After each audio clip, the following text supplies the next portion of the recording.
এই রাক্ষসটি সে পরীটিকে অ্যাটিটিউড দেখিয়ে চলে যাচ্ছিল, আর পরীটিও এখান থেকে চলে যাচ্ছিল।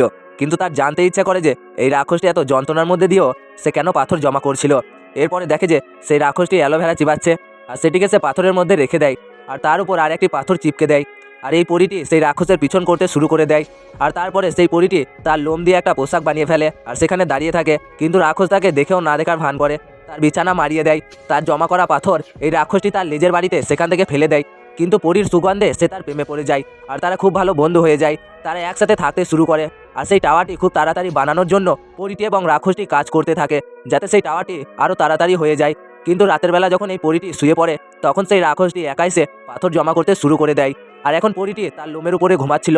তখন সকাল হয়ে যায়, আর এদিকে এই পরীটি উঠে পড়ে। সে দেখে যে টাওয়ারটি পুরো হয়ে গিয়েছে, আর সে যখন টাওয়ারটি স্পর্শ করে দেখতে যায়, তখনই সেই রাক্ষসটি সেখান থেকে তাকে নামিয়ে নেয়।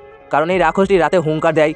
আর এর পরে সেই রাক্ষসটি যখন টাওয়ারে বসেছিল, তার নাকের উপরে পরীটি ঘুমিয়ে গিয়েছিল। আর তখনই আকাশ থেকে একটা উল্কাপিণ্ড ছুটে আসে, আর সেটি ছিল সবুজ রঙের, যার ফলে এই রাক্ষসটির চোখ পুরো সবুজ হয়ে যায়।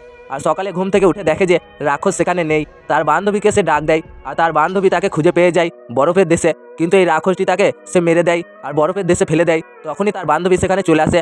একটা বজ্রপাত হয়, আর এই রাক্ষসের মাথায় দুটি শিং বেরিয়ে যায়। কিন্তু হঠাৎ করে তখনই এই রাক্ষসটি নিমেষেই গায়েব হয়ে যায়।